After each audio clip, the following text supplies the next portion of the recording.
Sir pseudo force बताओ ना एक बार। ओके, देखो स्यूडो फोर्स क्या होता है, to convert non inertial frame of reference to inertial frame of reference to inertial frame of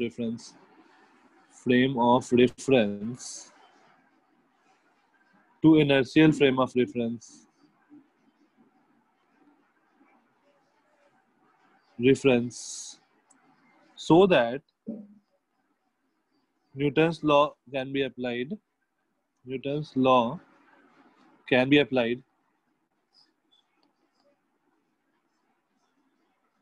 We apply a pseudo force. Pseudo force fake force होता है, real नहीं होता है. We apply कुछ नहीं आ रहा है. We apply a pseudo force. Pseudo force is fake force, real force नहीं है ये. और इसका मैंने उस दिन एग्जांपल दिया था कि जैसे मान लो एक कार है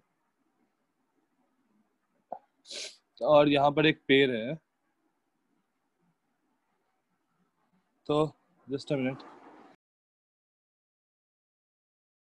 तो अगर मान लो कार एक्सेलरेट कर रहा है ये एक्सेलरेशन से, तो क्या होगा, अगर कार के अंदर कोई आदमी बैठा है तो उसको क्या लगेगा कि वो पेड़ पीछे की ओर एक्सेलरेट कर रहा है विद एन एक्सेलरेशन ए.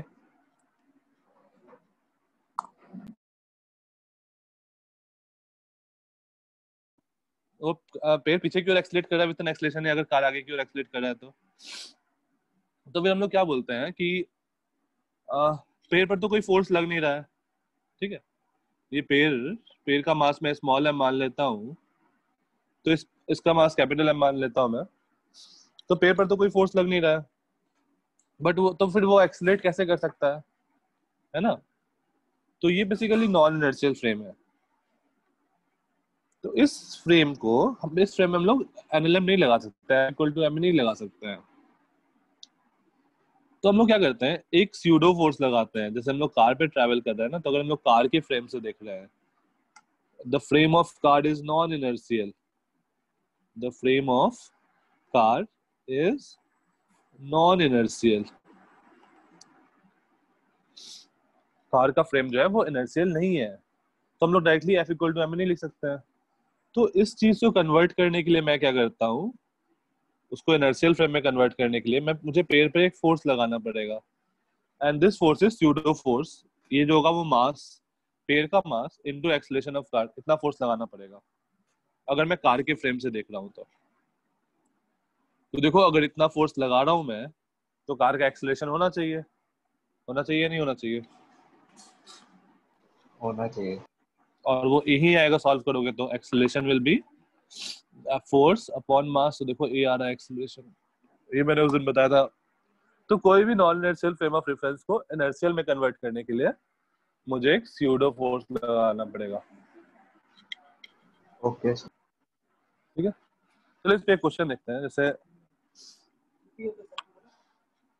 जैसे मान लो ऐसा क्वेश्चन है कि एक ट्रॉली है, इसमें मैंने एक बॉब लटका दिया,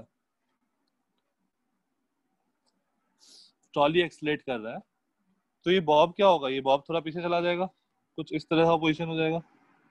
तुमको बताना है ये थीटा, एंगल थीटा क्या होगा.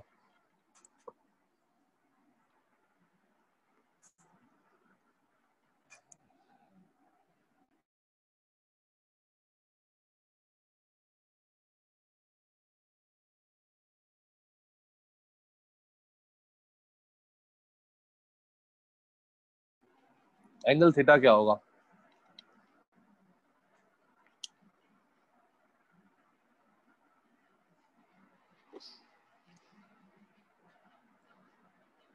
कंपोनेंट लेके सॉल्व करेंगे ना.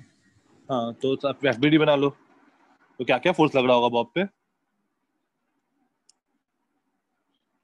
ये मैं बॉब है, कौन सा? Pseudo force. हाँ, एक तो एमजी, एक टेंशन और एक और स्यूडो फोर्स. स्यूडो फोर्स किधर लगेगा? पीछे की साइड. माइनस आई कैप डायरेक्शन. माइनस आई कैप डायरेक्शन में. तो इस डायरेक्शन में स्यूडो फोर्स कितना होगा? मान लो इसका मास कैपिटल एम है, इसका मास स्मॉल एम है, तो कैपिटल एम इंटू ए होगा या स्मॉल एम इंटू ए होगा? स्मॉल है। Small M, small M into A. ठीक है, ये तीनों फोर्स इन्वॉल्व है। अब मुझे पता है, जुलाई बैच वाले देख लो कि एट इक्विलिब्रियम मुझे पता है नेट फोर्स क्या होता है, 0। Yes sir. तो इसका हम लोग वेक्टर में भी एप्लीकेशन किए हैं। तो देखो ये वाला, अगर ये एंगल थीटा है तो ये भी एंगल थीटा होगा। तो हम लोग लिख सकते हैं टी साइन थीटा, टी का जो इधर वाला कंपोनेंट है वो एम ए को बैलेंस कर रहा होगा, और टी का जो इधर वाला कंपोनेंट है that is T cos theta, ये एम जी को बैलेंस कर रहा होगा, राइट?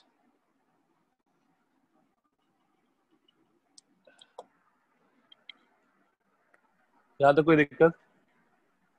No sir. अब मुझे मान लो थीटा बताना है तो मैं क्या करूंगा? डिवाइड कर देंगे। डिवाइड कर दे first by second, yes sir. तो हमारे पास आ जाएगा tan theta is equals to a by ji.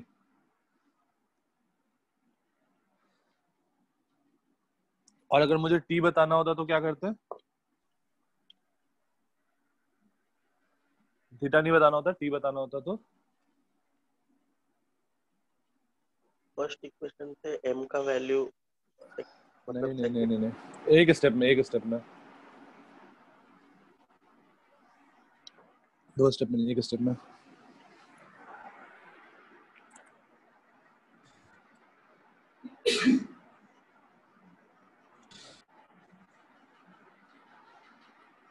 Square and add, square and add, तो देखो क्या बनेगा, t square sine square theta plus t square cos square theta that is t square equal to m square a square plus m square g square. सीधा आ गया t is equal to m under root a square plus g square. ठीक है, तो जब भी sine theta cos theta वाला चीज रहेगा ना, तो हम लोग डायरेक्टली ये काम करेंगे, स्क्वायर एंड ऐड।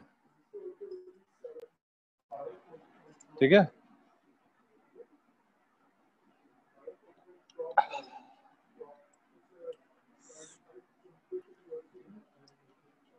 अच्छा वो क्या करता है, वेइंग बैलेंस क्या मेजर करता है? मास। मास, तो मतलब वेट मेजर करता है, फिर डिवाइड कर देता है ग्रेविटी को। अच्छा, और कुछ, और किसी का कोई आंसर? सर आपने क्या पूछा है? वेइंग बैलेंस क्या बताता है? mg माइनस श्रेया सही है, mg माइनस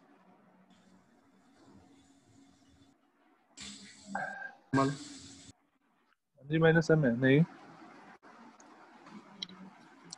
सही है तन्मय।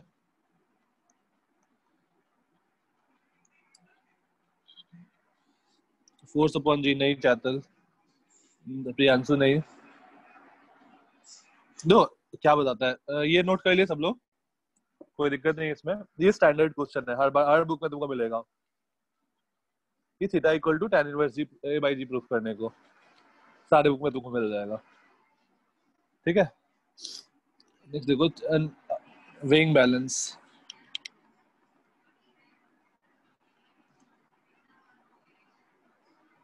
it measures the normal force that is acting on it,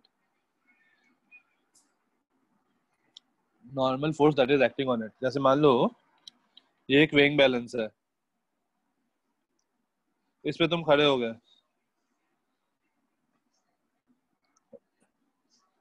तो तुम्हारा अगर एफबीटी बनाया जाए तो तुम्हारे पे क्या क्या फोर्स लग रहा होगा? एक एमजी, और एक ये वेइंग बैलेंस नॉर्मल ऊपर लग रहा होगा, और क्योंकि हम ऊपर नीचे मूव नहीं कर रहे तो हम लोग बोलेंगे नॉर्मल इक्वल टू एमजी। और अगर इसका वेइंग बैलेंस को देखें तो इस पे भी नॉर्मल नीचे लग रहा होगा, and that will be equal to mg. तो इस केस में वेइंग बैलेंस क्या बता रहा है? वेट बता रहा है एमजी, लेकिन जरूरी नहीं है कि हर बार वेइंग बैलेंस एमजी ही बताए। यहाँ तो नोट कर लो, फिर आगे देखते हैं कब एमजी नहीं बताएगा।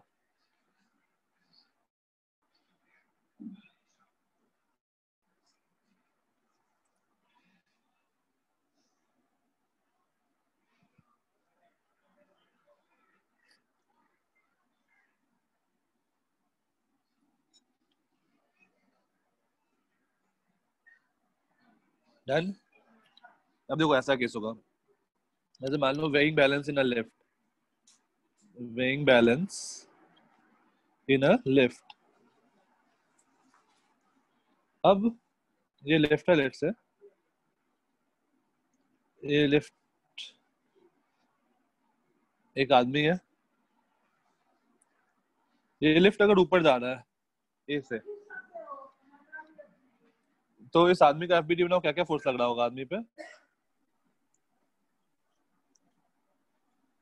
मास एम, एक्सेलरेशन एक एमजी, और एमए एमए किस डायरेक्शन में? नीचे, और नॉर्मल नॉर्मल, और आदमी रेस्ट में है तो normal will be equal to in frame of mg lift, तो प्लस नॉर्मल जो होगा एमए। वो एमजी प्लस एमए होगा। तो ये जो वेइंग बैलेंस पे जो नॉर्मल लगेगा वो एमजी प्लस एमए होगा।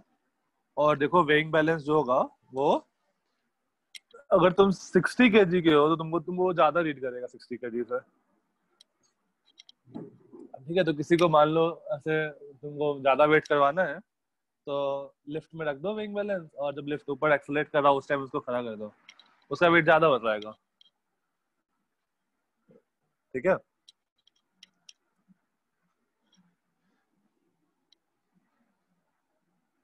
और सिमिलरली जब नीचे जा रहा होगा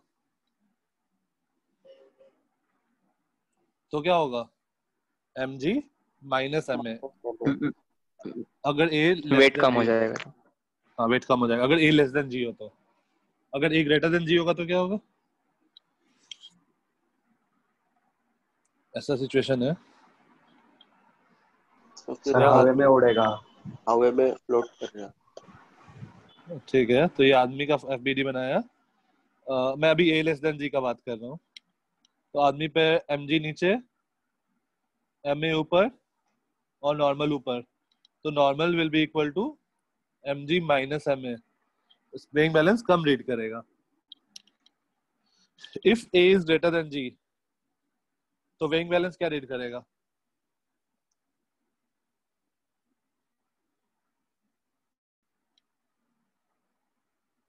इस केस में वेइंग बैलेंस क्या रीड करेगा? नेगेटिव। नेगेटिव कैसे रीड कर सकता है यार? जीरो से तो उसका स्केल ही स्टार्ट होता है। जीरो, ठीक है, क्योंकि देखो, हाँ इस केस में क्या होगा, आदमी हवा में आ जाएगा तो नॉर्मल कांटेक्ट ही नहीं है, तो नॉर्मल फोर्स होगा ही नहीं, नॉर्मल फोर्स होगा ही नहीं तो वो जीरो रीड करेगा,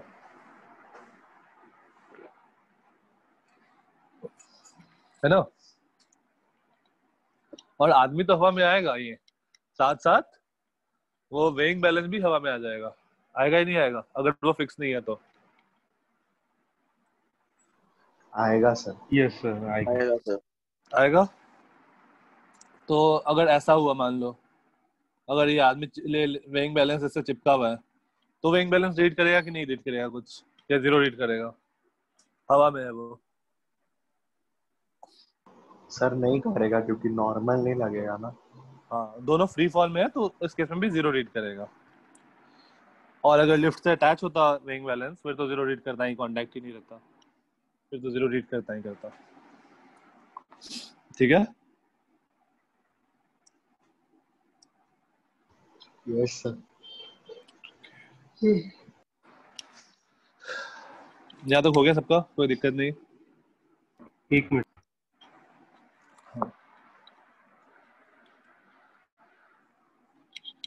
हाँ आर्यन, ये नोट कर लो, फिर मैं लास्ट साइड पे आता हूँ। ओके समीक्षा,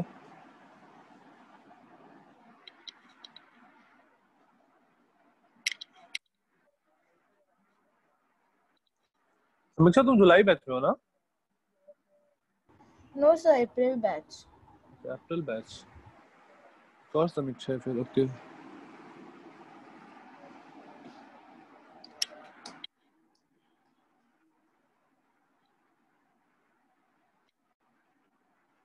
हाँ अरे ये वाला लास्ट स्लाइड।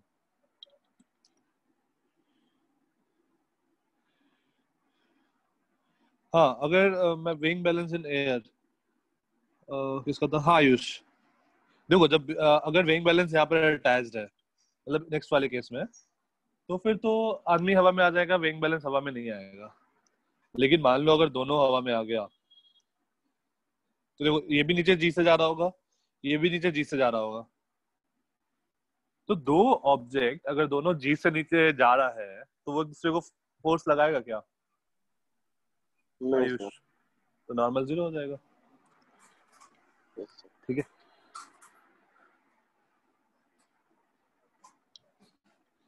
अगर आदमी का एक्सेलरेशन जी से कम होता, उसका ज्यादा होता तो लगाता। अरे नहीं तो है लास्ट स्लाइड। अच्छा ये सेकंड लास्ट स्लाइड है, ये लास्ट स्लाइड।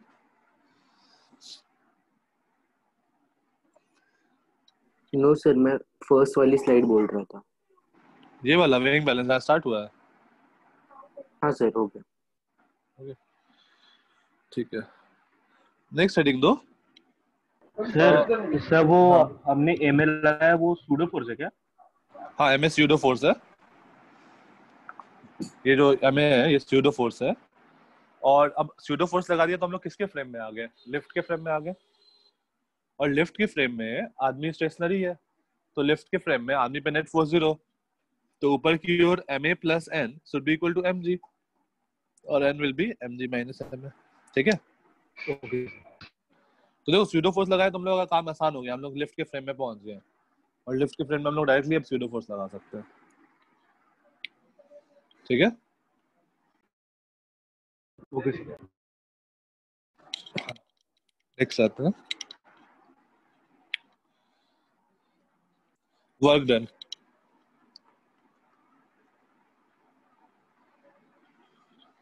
वर्क डन का एक्सप्रेशन क्या होता है?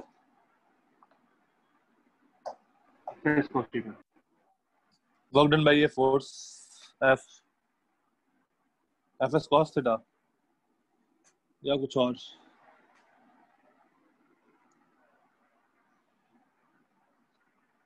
तो तुम लोग क्लास 10th 9th में पढ़े हो, work done is F S cos theta.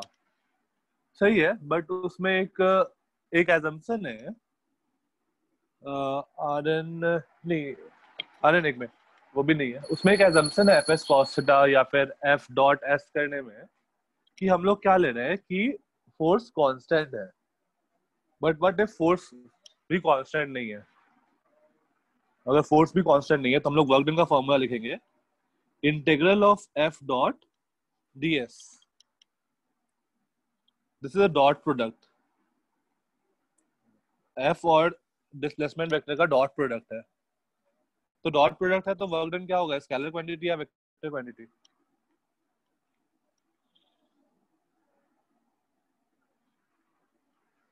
Work done will B scalar और वेक्टर, अगर मैं डॉट प्रोडक्ट ले रहा हूं तो स्केलर। स्केलर हमेशा डॉट प्रोडक्ट हमेशा स्केलर क्वांटिटी देगा। तो देखो वर्क डन का हमारे पास फॉर्मूला आ गया, integral of F dot ds if if if angle between f vector and displacement vector is constant, अगर कांस्टेंट हुआ, सर हमने इंटीग्रेशन का साइन क्यों लगाया? क्योंकि मैंने छोटा सा डिस्प्लेसमेंट लिया और वो पूरे डिस्प्लेसमेंट में मैं सम कर दूंगा, हर छोटे छोटे डिस्प्लेसमेंट में मैं वर्क डन निकालूंगा और उसको एड अप कर दूंगा टोटल वर्क डन के लिए। तो add up is basically integration. Okay ठीक है, अब देखो एफ डॉट डी एस को मैं क्या लिख सकता हूँ, integral of mod of F mod of D S cos theta. ठीक है, और अगर if F is also constant, force भी कॉन्स्टेंट है, ऑल्सो कॉन्स्टेंट, तो हम लोग लिख सकते हैं इंटीग्रल ऑफ, अब देखो एफ कॉन्स्टेंट हो गया, कॉस थीटा कॉन्स्टेंट हो गया, तो मैं दोनों को इंटीग्रेशन से बाहर ले आऊंगा और ये बन जाएगा इंटीग्रेशन ऑफ ds, और ये बन जाएगा mod of F mod of S cos theta, तुम लोग ये फॉर्मूला पढ़े हो, तो इसमें दो assumption है कि एक तो थीटा चेंज नहीं करना चाहिए एफ और डिस्प्लेसमेंट वेक्टर के बीच का, और दूसरा कि फोर्स भी कांस्टेंट होना चाहिए, तभी हम लोग ये फॉर्मूला लगाएंगे। हमारे पास ये फॉर्मूला रहेगा नहीं तो this is the main formula, F integral of F dot DS.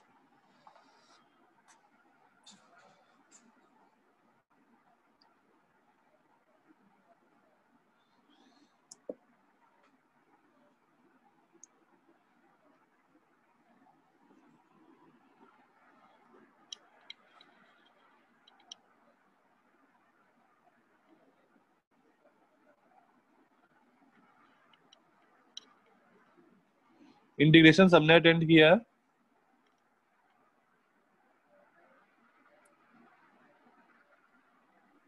Sir integral के लिमिट्स क्वेश्चन में दिए होंगे। हाँ हाँ हाँ, मैं क्वेश्चन करवा रहा हूँ इस पे।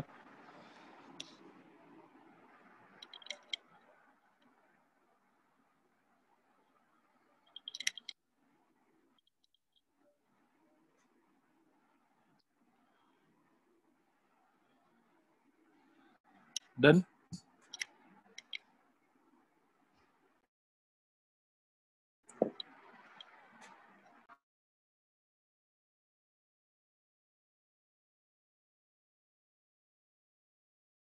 ओके,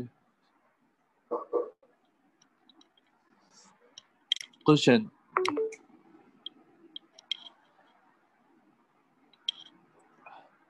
जैसे मान लो फोर्स डिपेंड कर रहा है, ऐसे force equal to, force position में डिपेंड कर रहा है कि अलग अलग पोजीशन पे अलग अलग फोर्स लग रहा है, and that is given as x square plus 2x plus 3। Find the work done in moving the object from x equal to 2 meter to x equal to 4 meter। 2 से 4 मूव कराने में मुझे वर्क डन कितना करना पड़ेगा?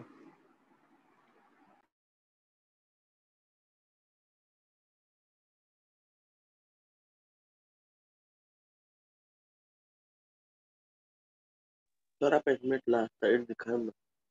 हाँ, ये question लिख लो, मैं लास्ट स्लाइड दिखाता हूँ।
क्या आएगा इस केस में?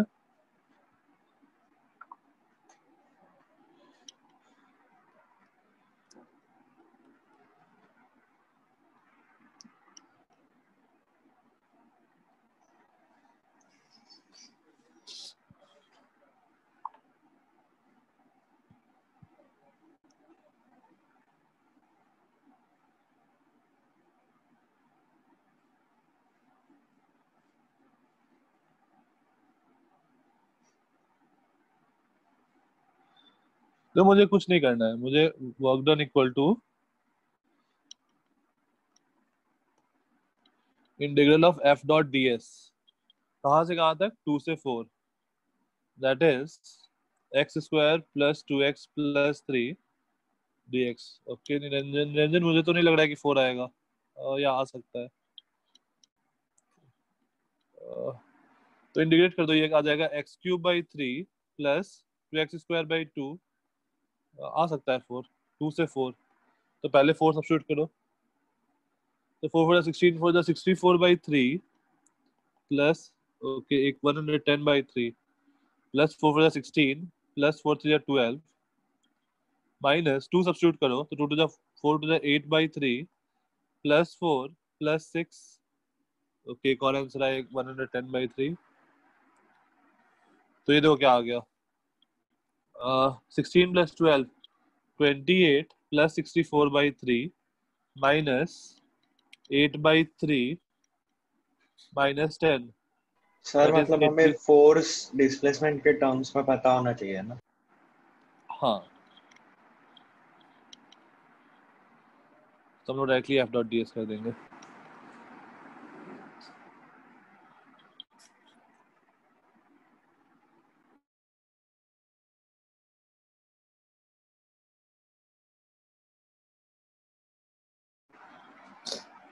और यहाँ पर फोर्स न्यूटन नहीं लिखा है, तो हम लोग जूल नहीं लिखेंगे, हम लोग 110/3 यूनिट्स लिख देंगे, क्योंकि वहां पर फोर्स किसके टर्म में दिया हुआ है वो मुझे नहीं पता है। अगर इतना न्यूटन दिया होता तो हम लोग जूल लिख देते हैं कि वर्क डन जो होगा वो जूल में होगा, ऐसा unit of work done is joule.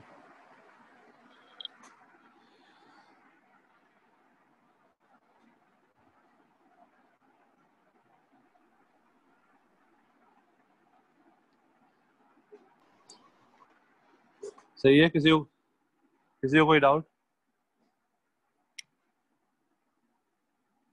Sir हाँ, वो आपने 64/3 के पहले क्या लिखा है?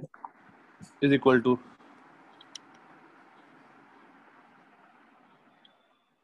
नहीं सर, आपने ऊपर ब्लू कलर के बॉक्स में अच्छा वो बनाया ना वो। 28, ये 16 प्लस 12 28 हुआ ना।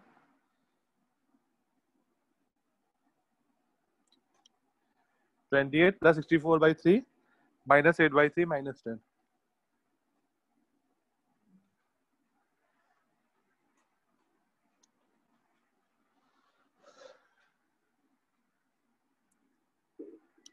डन। यस। अगर एफ एक्स के टर्म में नहीं पता होता तो एफ एक्सलेशन पता होता है, कुछ तो पता होता ना आयुष, तो फिर हम लोग उसके हिसाब से देखते हैं कि जो भी हमें पता है उसको उसको हम लोग रीअरेंज करके कुछ करने की कोशिश करते हैं, क्या पता चल रहा है। सर वैसा दो ना कोई क्वेश्चन। ठीक है।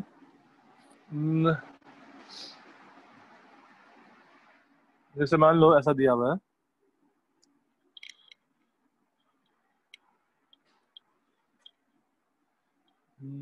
वेलोसिटी इज, वेलोसिटी को क्या लें, x² प्लस 2x+3, किसी भी पॉइंट पर वेलोसिटी ऐसे डिपेंड कर रहा है, x² plus 2x+3। Question, sorry question तो था ये, find the work done in moving the object from x equal to 2 to x equal to 4 मीटर। सर उसका मास पता है क्या? हाँ, मास पता है, मास इज 5 kg।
ओके, एक आंसर आया 80, कौन सा फॉर्मूला यूज करना है भाई? Work done equal to integral of f d S.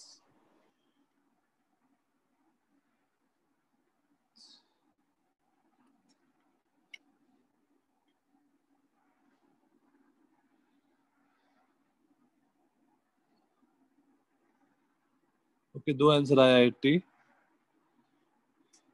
Aryan, मास इसलिए दिया है ताकि तुम फोर्स निकाल सको, तो तुमको वेलोसिटी पता है ना।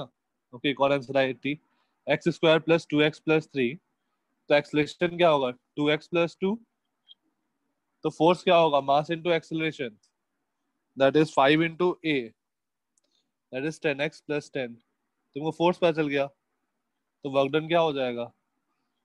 Integral of F dot D S, that is 10x plus 10 into D X का integration, that is 10x square by 2 plus 10x, limit 2 से 4। तो पहले 4 डालो, तो 16 10 जा 160 बाई 2 80 प्लस 40 माइनस 2 डालो, तो 2 जा 4 10 जा 40 by 2 20 plus 20, that is 80 units या 80 joule.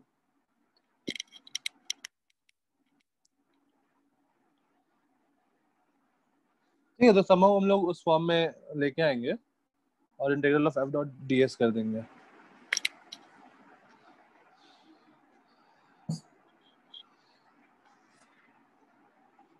Then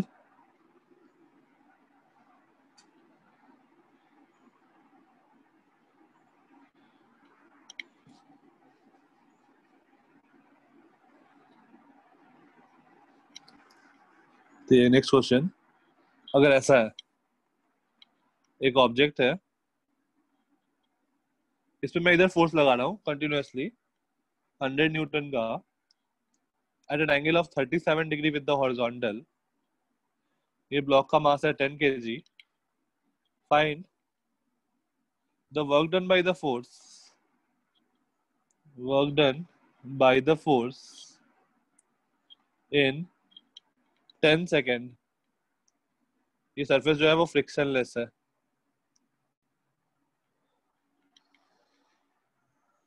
find the work done by the force in 10 second.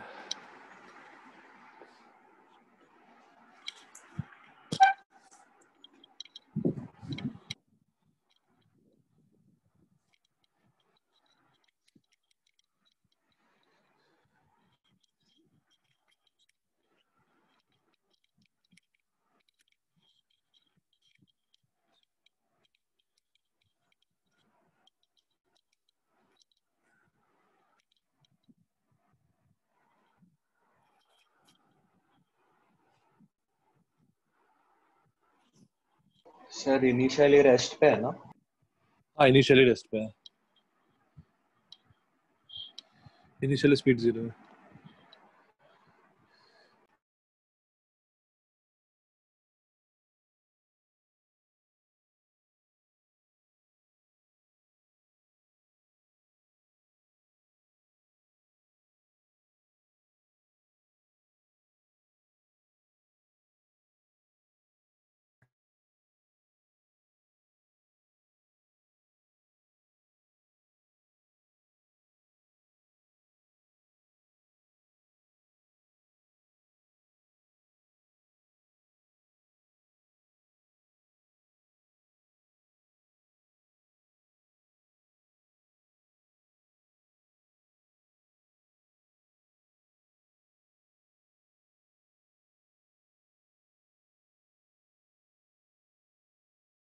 Aryan, I think बहुत ज्यादा आ रहा है तुम्हारा।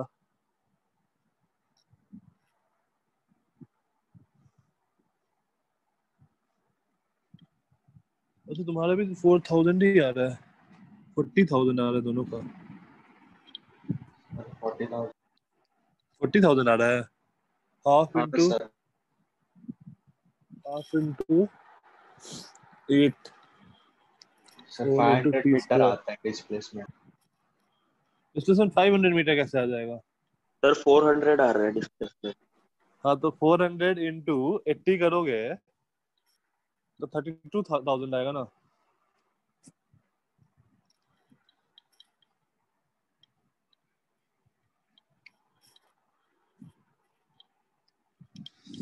Sir acceleration 10 metre per second square है ना? नहीं, 8 मीटर पर सेकंड आ 8 रहा है। 8 8 मीटर पर सर सेकंड स्क्वायर। सर 32,000 आया। हाँ ठीक है, 32,000 आएगा। हाँ सर मेरा भी आया। हाँ सर मेरा भी है। तो इधर इसका इधर वाला कंपोनेंट फोर्स का ये वाला 80 होगा और ये वाला 60 होगा, और इस पर एक mg लग रहा है 100, तो ये ऊपर नीचे तो नहीं मूव कर सकता है, तो ये राइटवर्ड मूव करेगा with an acceleration of 80/10 that is 8 metre पर सेकेंड स्क्वायर। तो डिस्प्लेसमेंट क्या होगा इसका 10 सेकेंड में? Half a t square that is 400 metre. अब देखो फोर्स कांस्टेंट है, इस केस में देखो क्या क्या सीन है, फोर्स कांस्टेंट है, एंगल थीटा भी कांस्टेंट है, तो वर्क डन का फॉर्मूला क्या लगा सकते हैं? Mod of f mod of s cos theta that is 100 into 400 into 4/5, तो ये आ गया 32,000 जूल।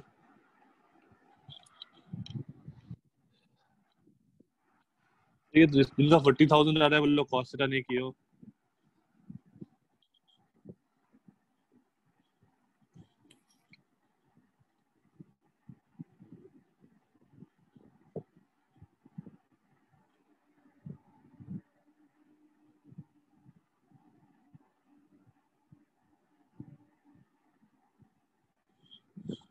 डन, सिंपल था। यस ठीक है, इसके अलावा हम एक और क्वेश्चन देखते हैं। जैसे ऐसा है,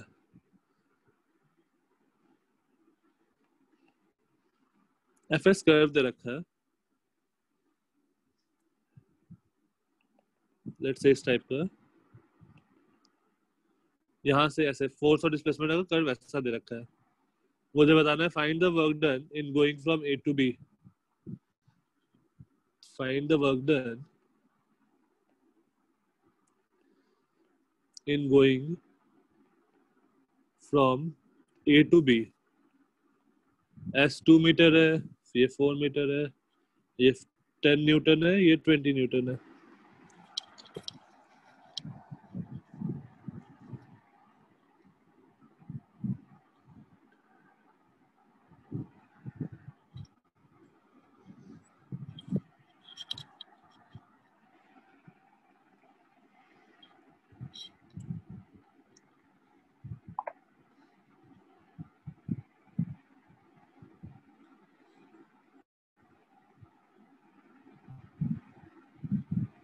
यहाँ से इक्वेशन मत निकालना लगा कि एफ और एस में क्या रिलेशन है, स्ट्रेट लाइन का इक्वेशन लगा के, बिना उसके सॉल्व हो जाएगा। ठीक है चैतन्य, सही है, सही है मोहित।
तो क्या करना होगा मुझे? वर्क डन का फॉर्मूला सोचो क्या है, उस फॉर्मूला पे देखो, work done is integral of F dot DS.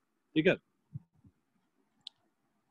तो इंटीग्रेशन इज बेसिकली, जैसे मान लो तुम ये छोटा सा टुकड़ा लो, तो बेसिकली एफ डॉट डीएस कर रहे हैं, तो मुझे क्या मिल रहा है? ये वाला, और उसका इंटीग्रेशन मतलब ऐसा ऐसा जितना एलिमेंट है वो सारे का समेशन।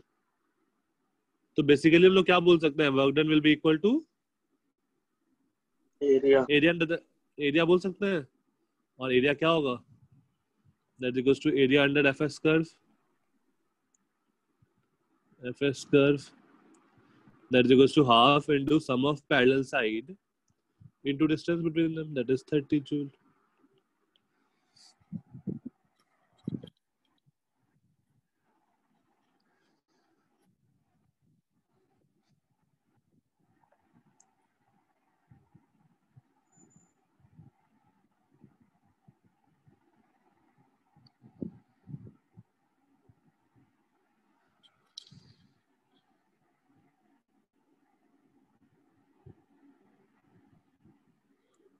Then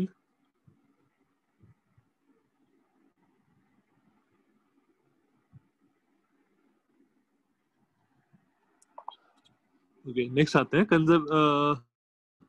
नेक्स्ट हम थोड़ा सा फ्रिक्शन देखते हैं। फ्रिक्शन तुम लोग के बुक में नहीं है बट अपने सिलेबस में है, बिना उसके आगे बढ़ना पॉसिबल नहीं है। फ्रिक्शन क्या होता है? हाँ, कोई बताओ फ्रिक्शन क्या होता है या फिर फ्रिक्शन क्यों लगता है? रफ सरफेस हाँ, रफ सरफेस के कारण, रफ सरफेस के कारण फ्रिक्शन लगता है। Basically, friction is a force which opposes the relative motion. It is a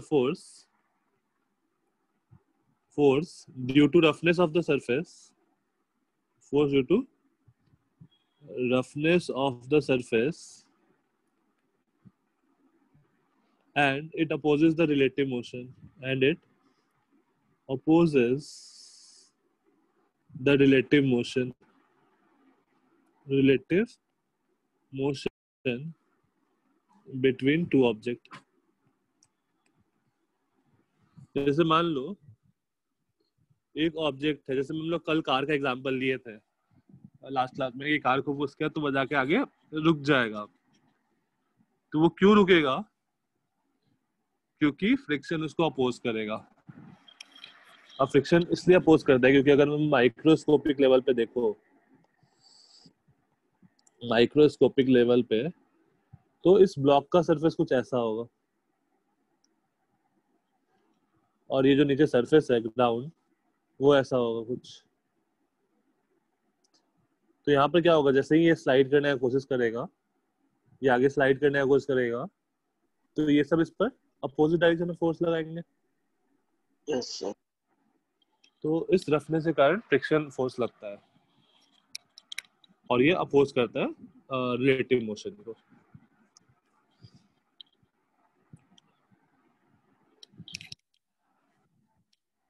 अब नेक्स्ट है कि फ्रिक्शन फोर्स तो लगता है लेकिन कितना लगता है। नेक्स्ट यहाँ तक निकलो फिर आगे चलते हैं।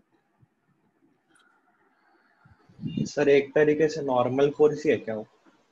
नहीं, फ्रिक्शन मैक्सिमम जो फ्रिक्शन फोर्स लग सकता है ना, वो mu times of normal force होता है, जहां पर mu is coefficient of restitution,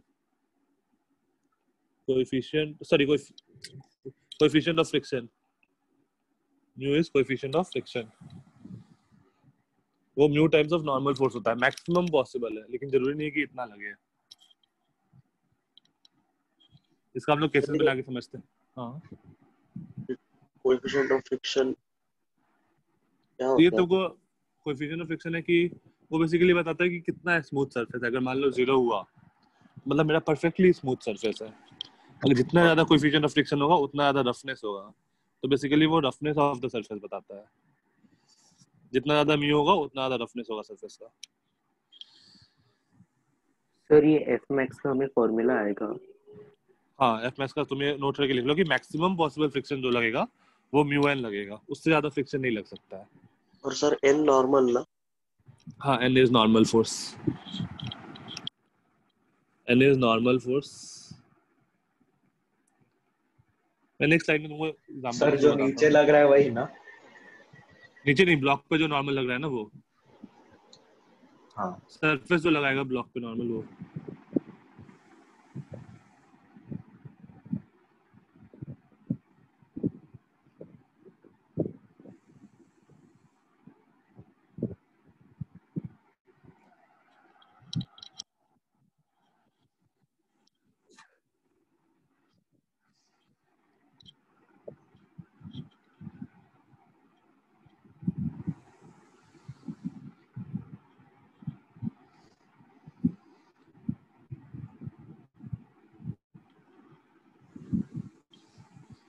हो गया?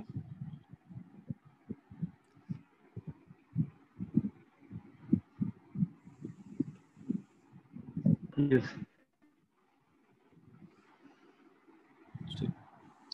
नेक्स्ट आता है। अब देखो जैसे सीन क्या है कि हमारे पास लेट्स से एक ब्लॉक है, तो इस ब्लॉक पे क्या क्या फोर्स लग रहा होगा? एक mg, एक नॉर्मल ब्लॉक में मैं फोर्स का बात कर रहा हूँ, और यहाँ पर एक अगर मैं इसका ये इधर मूव कर रहा होगा, अगर इसका इधर क्योर वेलोसिटी होगा तो इधर क्योर एक फ्रिक्शन, या वेलोसिटी छोड़ो, तुम अगर इसको फोर्स भी लगाओ तो आगे की ओर फोर्स लगाओ तो इसमें पीछे की ओर एक फ्रिक्शन। अब यह फ्रिक्शन जो हो सकता है, friction maximum possible friction that can act on a body is equal to mu times of normal force, where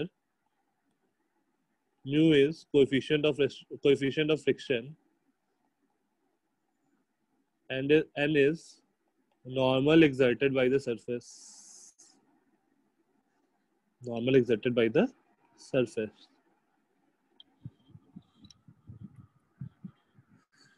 जैसे फॉर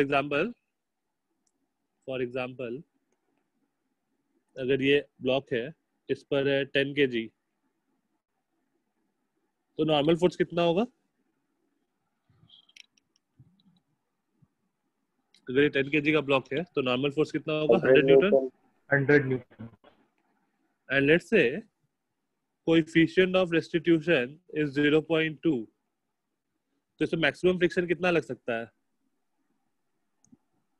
F max वो हो सकता है 0.2 times of n, that is 20 Newton. इससे ज्यादा फ्रिक्शन नहीं लग सकता है, बट जरूरी नहीं है कि इतना फ्रिक्शन लगे, ये ध्यान देना, जरूरी नहीं है कि इतना फ्रिक्शन लगे।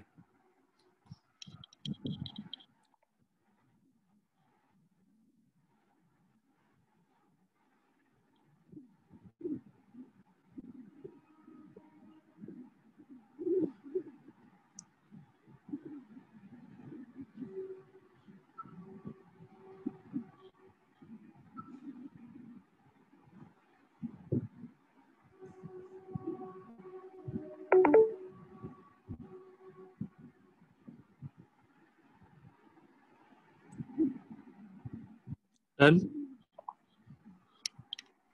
Yes, sir. 1 minute, sir. Aryan, how to calculate normal? Aryan FBD बनाओ। आर्यन जुलाई बैच से नहीं हो ना? जुलाई बैच से कौन कौन है?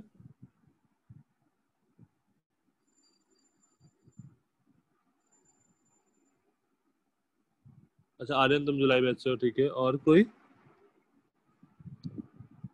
तिथि तुम जुलाई बैच में हो? निशी, ठीक है। निशी, वेदांत, ओके, बहुत लोग हैं। दीक्षिता, ठीक है। बाकी लोगों को समझ में आया नॉर्मल कैसे निकालना है? देखो नॉर्मल कैसे निकालना है, Yes, sir. सिंपल सा, ठीक है, सिंपल सा काम है कि मैं उस पर क्या क्या फोर्स लग रहा हूँ वो बताएंगे। जैसे मैं एक एग्जांपल के थ्रू बताता हूँ। जैसे ऐसा मान लो ये एक ब्लॉक है। हाँ आर्यन, इस ब्लॉक पर देखो, एक नीचे की ओर अगर ये 10 kg का है तो एक नीचे की ओर 100 न्यूटन का फोर्स लग रहा होगा, और एक सरफेस जो है ये इसको ऊपर फोर्स लगा रहा होगा नॉर्मल। अब क्या ये ऑब्जेक्ट ऊपर नीचे मूव कर रहा है क्या आर्यन? नो ऊपर सर, नीचे एक्सलेट कर रहा है नहीं, तो उस पर नेट फोर्स क्या होना चाहिए? 0. तो जितना ऊपर में फोर्स होना चाहिए उतना नीचे फोर्स होना चाहिए, या नहीं? Yes sir. तो नॉर्मल क्या हो जाएगा? 100 न्यूटन, राइट? Okay sir. अच्छा वही अगर मान लो ऐसा होता कि ये ब्लॉक है 10 kg का, इस पर मैं ऊपर की ओर 60 न्यूटन लगा रहा होता, तो क्या होता आर्यन नॉर्मल फोर्स इस केस में? सर 60 है ना? हाँ 60 न्यूटन मैं फोर्स लगा रहा हूँ, एक्स्ट्रा फोर्स, तो नॉर्मल क्या होगा इस केस में?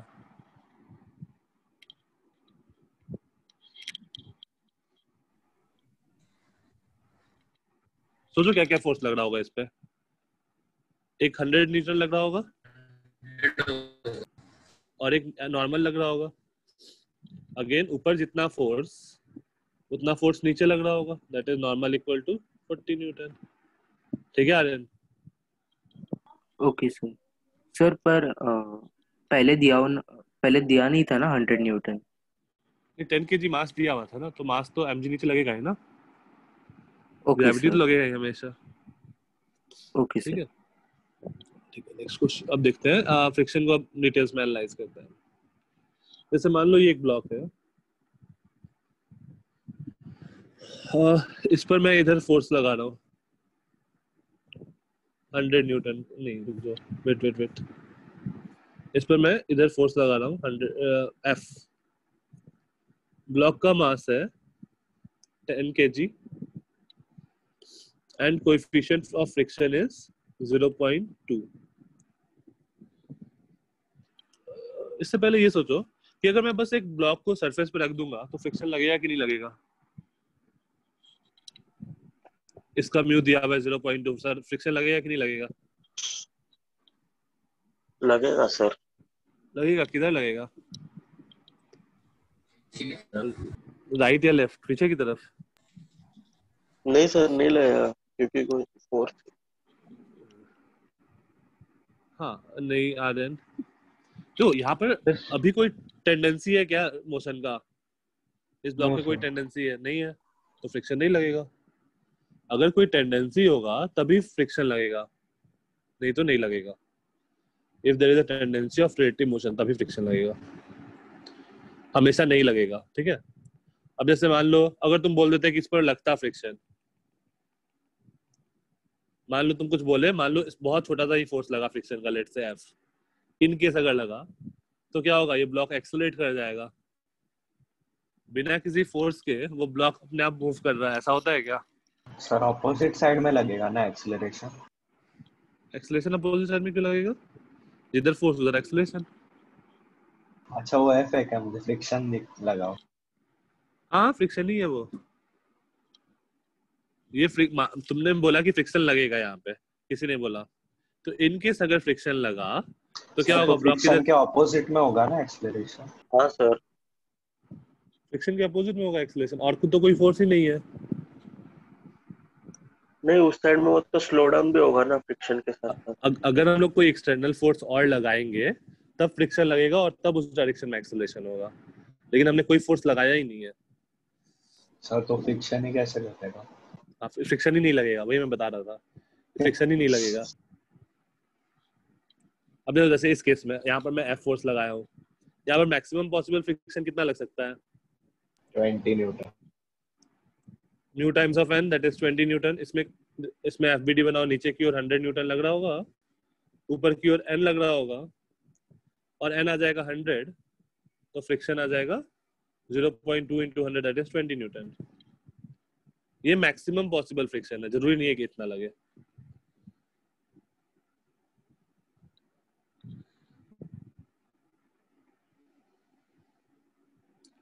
F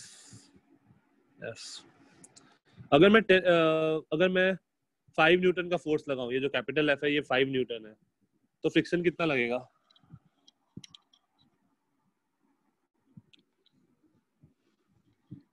20 न्यूटन लगेगा या नहीं लगेगा? सर कौन से वाले ब्लॉक में? ये ऊपर वाला जो ब्लॉक है ना, ये मेरा रेड वाला, ये वाला ही ना? हाँ, इस पे जो मैं F लिखा हूँ राइट में, ये वाला फोर्स, अगर ये F 5 न्यूटन हुआ तो फ्रिक्शन 20 न्यूटन लगेगा या कुछ और लगेगा? सर F मैक्स 20 होगा, बाकी कह नहीं सकता। बाकी कह नहीं सकता। अच्छा ये बताओ, अगर मैं F 5 न्यूटन लगाया तो वो ब्लॉक मूव करेगा कि नहीं लगेगा? करेगा। करेगा। करेगा श्योर? सर अगर मैक्सिमम सर अभी आप क्या बोले सर? आवाज कटी सर। हाँ, जैसे मैं बोल रहा हूँ कि अगर यहाँ पर मैंने F को 5 न्यूटन फोर्स लगाया तो ये ब्लॉक मूव करेगा कि नहीं करेगा? करेगा सर। सर करेगा। फ्रिक्शन कितना लग रहा है उस पर डिपेंड करेगा। ये पता है तुमको friction maximum possible friction is 20। तो मैक्सिमम से ज्यादा लगना चाहिए फोर्स, तभी मूव करेगा। तभी मूव करेगा, नहीं तो नहीं नहीं सर, मूव करेगा। मिनिमम तो यहाँ पर लगना चाहिए ना क्या क्या सर, मैक्सिमम से सर, पर कम भी तो हो सकते हैं उससे। नहीं, हाँ जैसे सर, तुम मान कम लो भी तो अगर तुम 5 न्यूटन का फोर्स लगाए तो क्या होगा, फ्रिक्शन भी 5 न्यूटन लगेगा अपोजिट डायरेक्शन में और कोई मोशन नहीं होगा। ओके, ये पता ही नहीं था। ठीक है, अपोजिट डायरेक्शन में। अब तुम अगर यहाँ पर मान लो बोल देते कि एक्सीलरेशन 0 हो जाएगा, मान लो यहाँ पर तुम बोल देते कि फ्रिक्शन 20 न्यूटन है, तो फिर हुआ क्या, अगर बोल देते ऐसा होगा नहीं, तो मैंने इधर 5 न्यूटन लगाया और फ्रिक्शन पीछे लग गया 20 न्यूटन, तो क्या होगा, मैं फोर्स आगे लगा रहा हूँ और ब्लॉक पीछे एक्सीलरेट कर जाएगा। ऐसा होता है क्या? नहीं नहीं। तो फ्रिक्शन 20 न्यूटन नहीं लगेगा, फ्रिक्शन 5 न्यूटन ही लगेगा और ब्लॉक मूव नहीं करेगा, एक्सीलरेशन 0। अगर मैं फोर्स 10 न्यूटन लगाऊंगा तो फ्रिक्शन कितना लगेगा? 10 न्यूटन। 10 न्यूटन ही लगेगा और एक्सीलरेशन 0 होगा। फोर्स अगर मैं 20 न्यूटन लगाऊंगा तो क्या होगा? 20 फ्रिक्शन न्यूटन 20 न्यूटन और मूव नहीं करेगा। अगर मैं फोर्स 30 न्यूटन लगाऊंगा तो क्या होगा? मूव करेगा। मूव करेगा। फ्रिक्शन कितना लगेगा? 20 न्यूटन। फ्रिक्शन 20 न्यूटन से ज्यादा लग ही नहीं सकता है, तो फ्रिक्शन 20 न्यूटन लगेगा। तो एक्सीलरेशन क्या हो जाएगा? 1 metre per second square. 1 metre per second square. Net force हो गया 10 न्यूटन, मास इज 10 kg, तो force upon mass that is acceleration 1 metre per second square. Fine. Sir.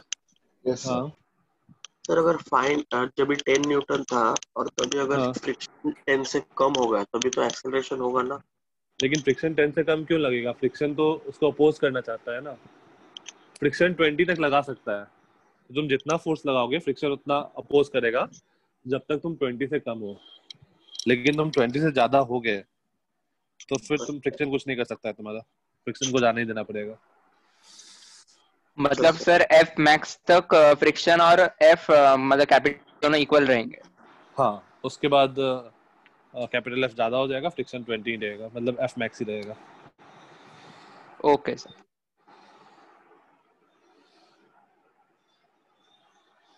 ये समझ में आया सबको? कोई दिक्कत? Yes sir. अच्छा ठीक है। एक और चीज बता दो कि जैसे मान लो ऐसा है, जैसे तुम लोग वो देखे होगे ना, रोलर, जैसे हम लोग वो घास वास काटते हैं हाँ। या फिर किसी भी चीज को तुमको रोल करना है, तो उसको या फिर उसको पुल करना आसान होगा या पुश करना आसान होगा? Push. Push. It is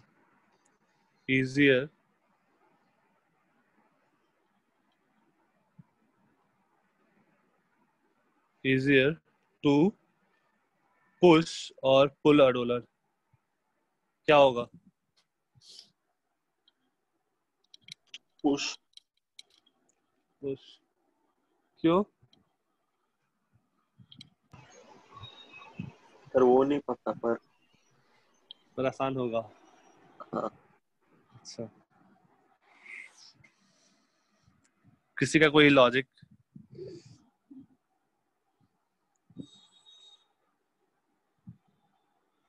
friction की वजह से। ओके, तो फ्रिक्शन की वजह से आयरन पुश करना आसान होगा या पुल करना आसान होगा?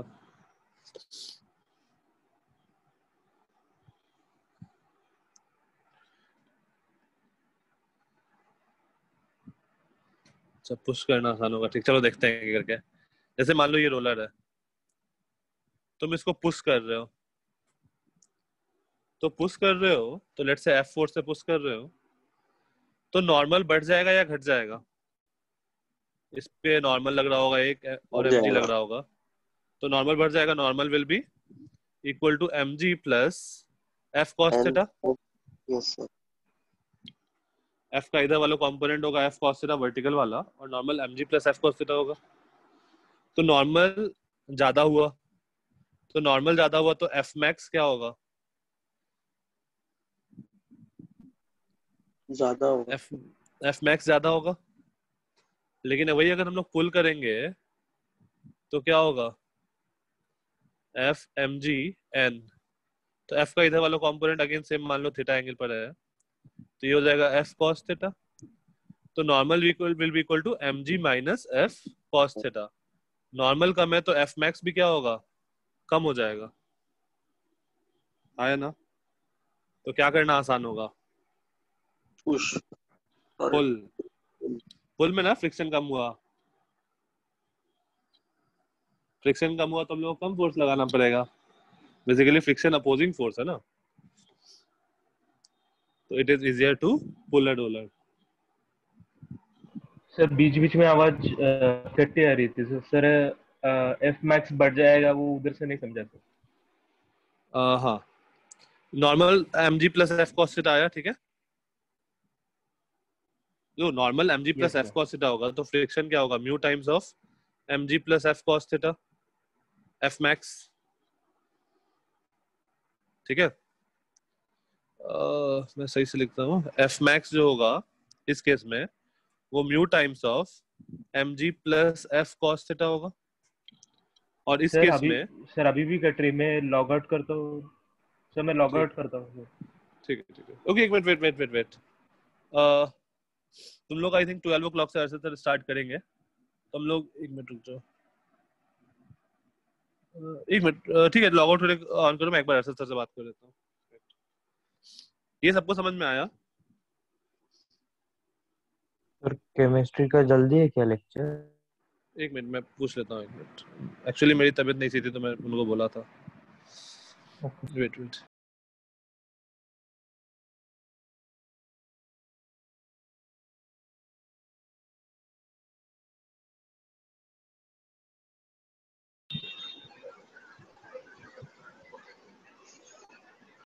किसी को कोई डाउट? No sir.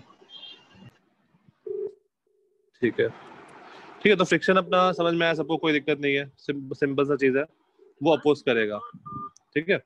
लेकिन जरूरी नहीं है कि हर बार एफ मैक्स ही लगे, वो उससे कम भी लग सकता है depending upon the value of force applied, right? Sir अब सही है, समझा दो भी हो। हाँ, ठीक है। हाँ, तो देखो जैसे नॉर्मल मेरा आया m g plus f cos theta, तो इस पुश वाले केस में फ्रिक्शन मेरा ज्यादा है कंपेयर टू पुल वाले केस में, तो हम लोग को क्या करना होगा? पुल करना आसान होगा, ओके सर। ठीक है। नेक्स्ट क्वेश्चन देखो, जैसे मान लो ऐसा, या क्वेश्चन क्या था? हाँ,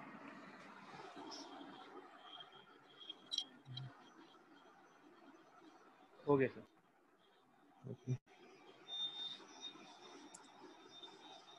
डन आर्यन?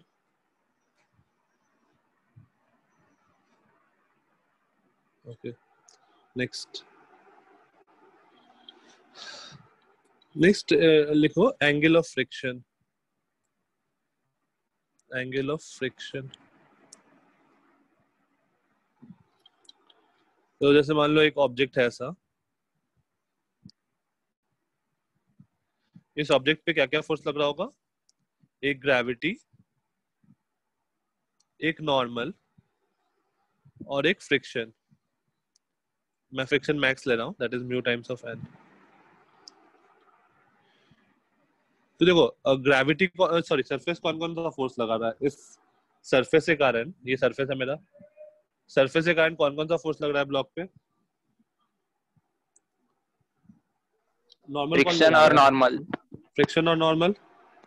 तो बेसिकली अगर तुम ओवरऑल देखो तो मेरा सरफेस कुछ इस डायरेक्शन में फोर्स लगा रहा है, नेट फोर्स, ठीक है। Net force by surface, r is net force by surface. तो ये जो एंगल होता है ना, नेट फोर्स बाय सरफेस और नॉर्मल के बीच वाला एंगल, इस एंगल थीटा को हम लोग बोलते हैं angle of friction. Angle theta को हम लोग बोलते हैं एंगल ऑफ फ्रिक्शन। तो देखो क्या आएगा, tan theta will be equal to tan theta will be equal to perpendicular. This is mu n. Just a minute.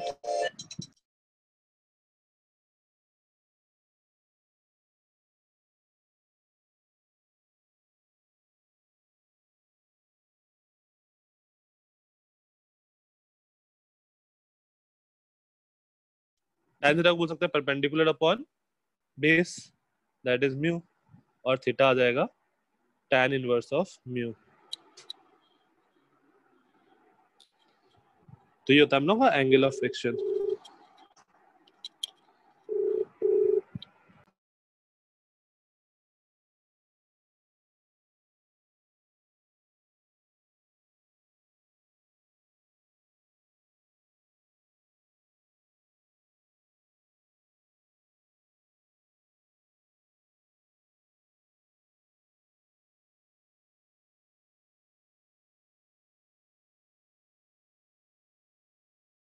तो एंगल ऑफ फ्रिक्शन सबको समझ में आया? Yes sir.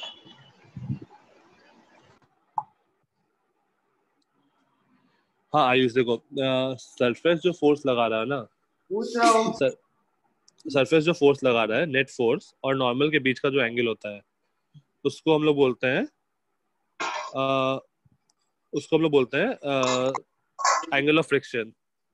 ठीक है. अब दो एंगल ऑफ tan थीटा क्या होगा? Perpendicular upon base. Perpendicular is this is mu times of n and base is n. तो tan theta equal to mu n upon n. Sir वो आर क्या surface में लगा है? नेट फोर्स, ये r जो होगा वो n और f का रिजल्टेंट है. दो फोर्स का रिजल्टेंट हम लोग निकालते हैं ना. अच्छा हाँ. n square plus f square. Yes sir. ठीक है. Thank you sir.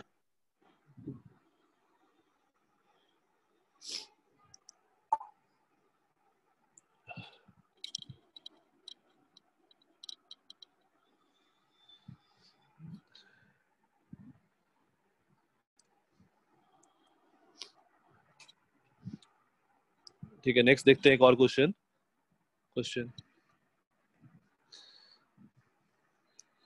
Same question जो हम लोग थोड़ी देर पहले किए हैं, बस थोड़ा सा डिफरेंस है. 100 न्यूटन, ये एंगल है 37 degree. Coefficient of friction is 0.2. find the work done by the in 2 seconds by first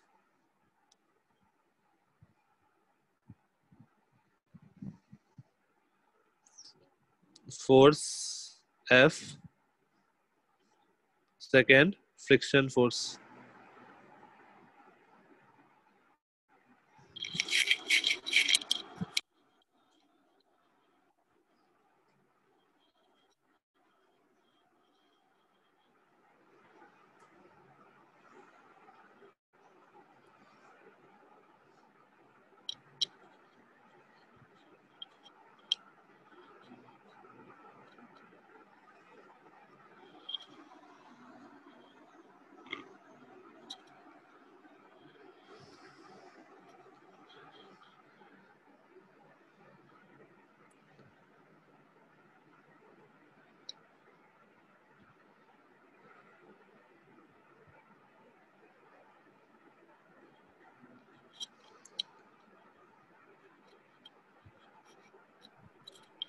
sir mass of the body नहीं दिया.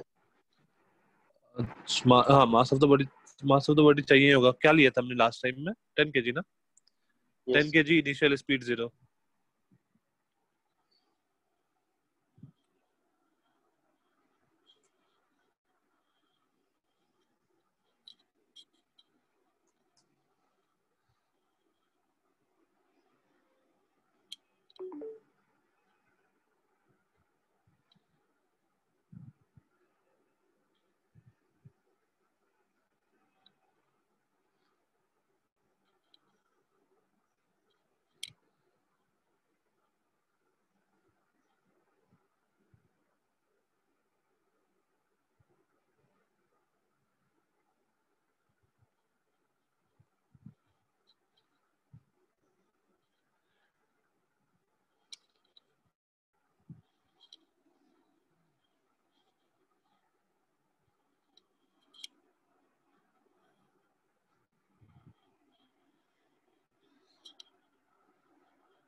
ओके कैंसर आया 1280 जूल।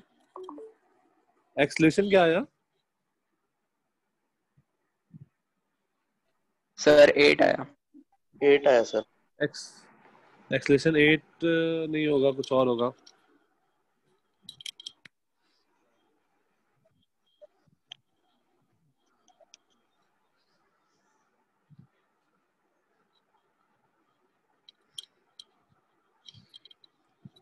देखो आराम से सबसे पहले एफबीडी बनाओ, सब बिल्कुल आराम से, ये क्या क्या फोर्स लग रहा होगा, तभी तुम्हारा आंसर सही आएगा इस क्वेश्चन में। जैसे बिल्कुल आराम से सोचो तो क्या क्या लग रहा होगा। एक इधर की ओर F cos 37, ऊपर की ओर F sin 37, नीचे की ओर mg, ऊपर की ओर नॉर्मल और पीछे फ्रिक्शन। F cos 37 कितना होगा? 80।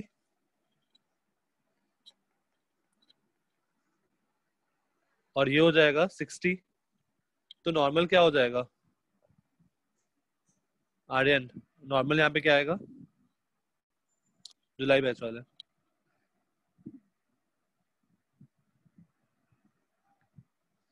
ये सर जुलाई हाँ, इस केस में नॉर्मल क्या आएगा आर्यन? 40। और कोई जुलाई बैच? वेदांत, सर 40। निशी 40 सबको। तो ये नॉर्मल प्लस 60 इक्वल टू 100 होगा और नॉर्मल आ गया 40 न्यूटन। तो फ्रिक्शन क्या लगेगा? फ्रिक्शन मैक्स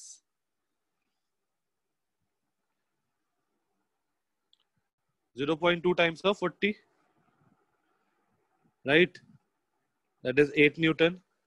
अब ये पूरा का पूरा लगेगा कि नहीं लगेगा? आगे 80 लग रहा है तो ऑफ कोर्स 8 से काफी बड़ा है, तो फ्रिक्शन कितना लगेगा? 8 न्यूटन पूरा का पूरा लगेगा, राइट। Yes sir. हाँ सर। तो एक्सेलरेशन क्या होगा? देखो आगे की ओर फोर्स है 80, आगे की ओर फोर्स है 80, पीछे की ओर फोर्स है 8, तो एफ नेट क्या हो गया? 80 माइनस 8। 80 माइनस 8, तो एक्सेलरेशन क्या होगा? 72/10, दैट इज 7.2 मीटर पर सेकेंड स्क्वायर। ये होगा एक्सेलरेशन, राइट। सबने फ्रिक्शन छोड़ दिया, फ्रिक्शन भी तो अपोज करेगा ना।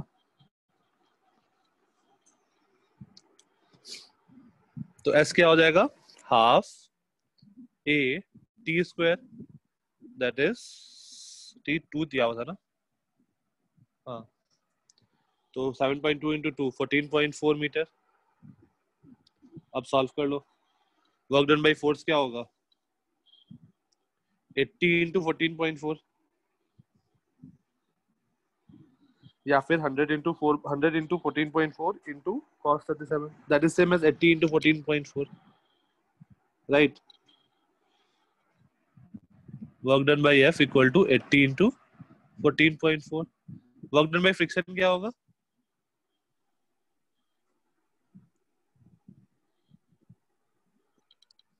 एट 8 इंटू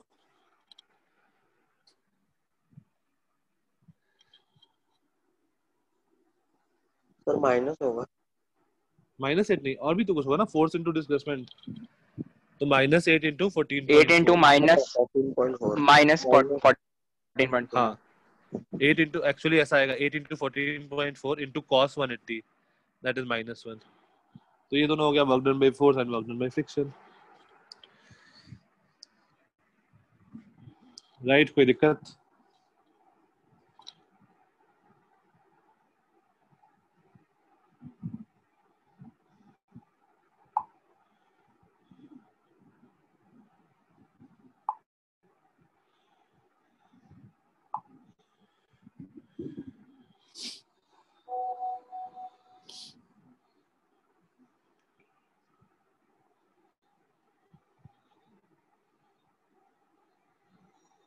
सर हाँ, हमने इधर वर्क डन बाय फ्रिक्शन में -1 क्यों लिया मल्टीप्लाई में?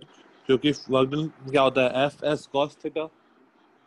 तो फोर्स इधर लग रहा है, डिस्प्लेसमेंट इधर हो रहा है, तो दोनों के बीच में एंगल कितना है? 180, और cos 180 क्या होता है? -1। एफ एस cos 180, ठीक है। Okay sir. सर तो फिर फ्रिक्शन अपोजिट डायरेक्शन में लगना है तो फिर नेगेटिव नहीं लेंगे 8। हाँ तो उस वही तो नेगेटिव है ना -1। Okay sir. ठीक है। ओके नेक्स्ट एक छोटा सा लिख लो, एंगल ऑफ रिपोज। ये तुम्हारे बुक में नहीं है, ये सब मैं एक्स्ट्रा पढ़ा रहा हूँ, जेई सिलेबस में है, तुम्हारे बुक में नहीं दिया हुआ है। एंगल ऑफ रिपोज क्या होता है? जैसे मान लो एक फ्लैट सरफेस है, एक स्केल ले लो, स्केल पे तुम एक कोई सामान रख दो, तो अभी ये स्टेशनरी होगा ये ऑब्जेक्ट। अब क्या करो, धीरे धीरे इस स्केल को टिल्ट करो, तो एक ऐसा थीटा आएगा जहां पर ये ऑब्जेक्ट स्लाइड करना स्टार्ट करेगा। उस एंगल ऑफ इंक्लिनेशन को हम लोग बोलते हैं angle of repose. The angle of inclination at which the object start to slide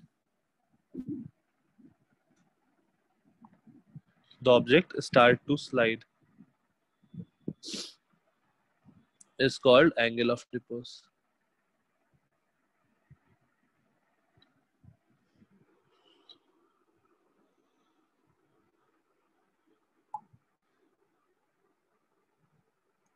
अब देखो ये फाइंड कैसे करेंगे। इस ब्लॉक पर सोचो क्या क्या फोर्स लग रहा होगा। एक इधर की ओर mg लग रहा होगा नीचे बेसिकली, और ये एंगल थीटा है, और एक नॉर्मल ऊपर की ओर। मैं ये वाला हाँ हाँ तो ये वाला कंपोनेंट होगा mg cos। हाँ सर आपने जो ये रेड कलर में लाइंस लिखे हैं ना, तो उसमें थर्ड लाइन में क्या है वो? Object start to slide. Okay sir. इधर वाला कंपोनेंट होगा mg cos थीटा और ये वाला होगा mg sin थीटा। अब क्लियरली इस डायरेक्शन में ऑब्जेक्ट मूव तो करेगा नहीं, तो normal will be equal to mg cos theta. तो फ्रिक्शन जो लगेगा वो पीछे की ओर, that is mu times of n, friction will be mu times of mg cos theta, right. अब अगर इसको स्लाइड करना है तो mg sin theta should be greater than or equal to slide। ऊपर तो जा ही नहीं सकता है ना, पॉसिबल ही नहीं है, तो नीचे की ओर mg sin theta should be greater than or equal to mu times of mg cos theta. तो जहां पर जस्ट स्लाइड करे,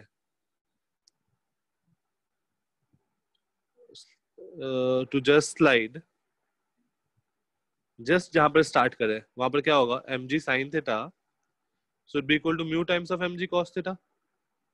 और दिस इंप्लाइज, सॉल्व करो, mg कैंसिल आउट हो गया, tan theta equal to mu, और this implies theta equal to tan inverse of mu.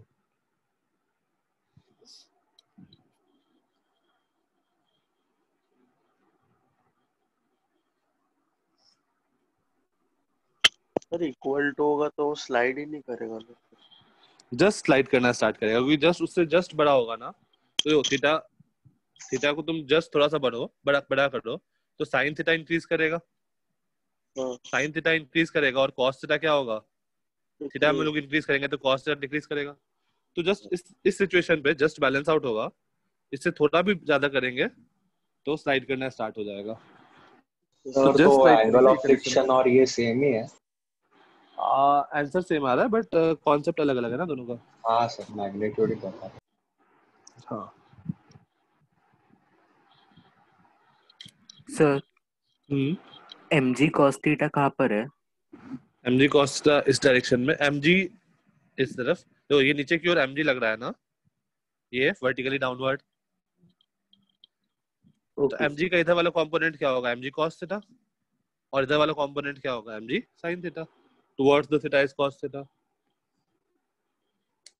Right.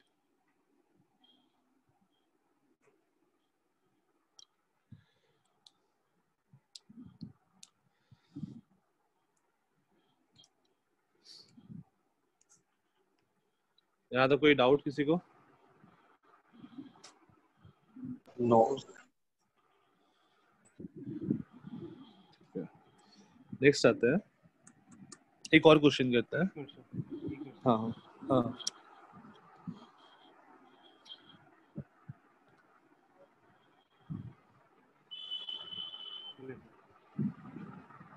हो गया। हाँ सर। नेक्स्ट देखते हैं। ऐसा ऐसा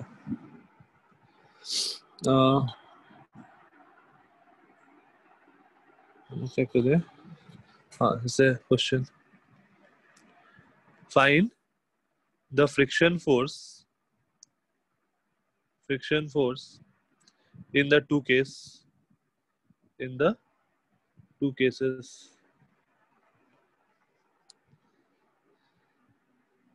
First, theta, coefficient of friction mu दिया हुआ है। Second, theta, इसमें भी coefficient of friction mu दिया हुआ है। इस केस में ऑब्जेक्ट इज स्लाइडिंग, अगर ऑब्जेक्ट स्लाइड कर रहा है तो फ्रिक्शन कितना लग रहा होगा, और इस केस में अगर ऑब्जेक्ट स्टेशनरी है तो फ्रिक्शन कितना लग रहा होगा। स्टेशनरी तो फ्रिक्शन कितना लग रहा होगा।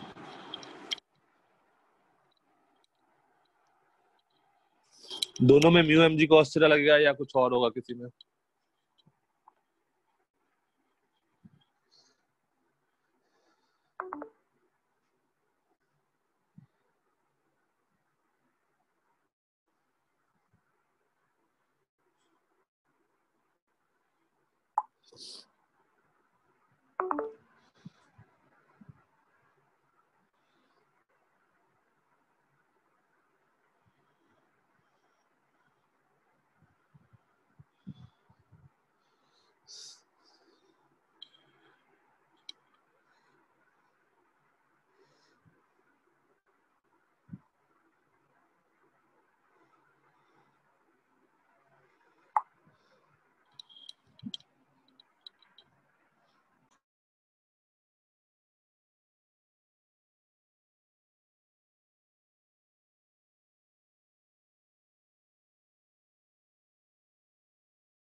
नहीं यार, वो स्लाइड कर रहा है।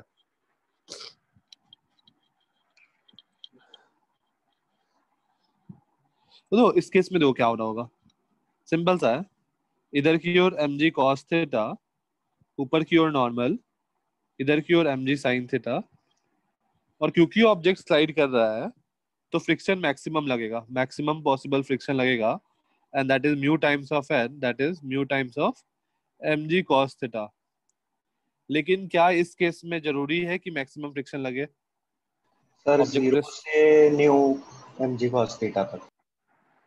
mg cos थीटा तक नहीं, इस पर्टिकुलर इंस्टेंट पे कितना लग रहा होगा वो, अगर स्टेशनरी है तो।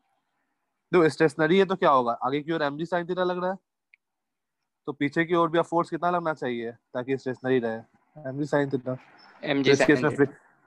तो इस केस में फ्रिक्शन लगेगा mg sin थीटा, और इस केस में फ्रिक्शन लगेगा mu times of mg cos theta. क्योंकि अगर mg sin थीटा से ज्यादा या कम हुआ तो ऑब्जेक्ट क्या होगा, स्लाइड कर जाएगा, बट ऑब्जेक्ट स्टेशनरी है।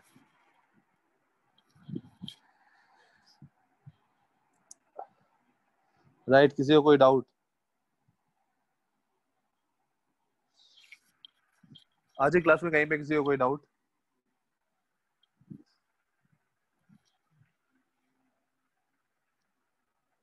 तो ये पार्ट तुम्हारे बुक में है नहीं, और तुम्हारे जेई लेक्चर में भी कुछ दिन बाद स्टार्ट होगा लॉज ऑफ मोशन के बाद।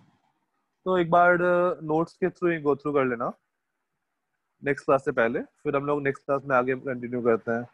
वर्क डन वाला पार्ट जो हमने थोड़ा सा किया है वो हम लोग आगे कंटिन्यू करते हैं। तुम्हारे बुक में वर्क डन से पहले conservative and non conservative field बताया है, बट वो समझाने के लिए मुझे फ्रिक्शन पढ़ाना था, इसलिए मैं फ्रिक्शन अभी पढ़ाया हूँ। कंजर्वेटिव नॉन कंजर्वेटिव फील्ड हम लोग नेक्स्ट क्लास में करते हैं। यहाँ तक कोई डाउट किसी को? No sir. ठीक है, स्लाइड्स चाहिए?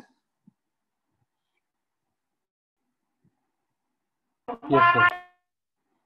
ठीक है, मैं स्लाइड्स भेज देता हूँ। ओके ठीक है, फिर मिलते हैं next time. Bye bye. Bye sir.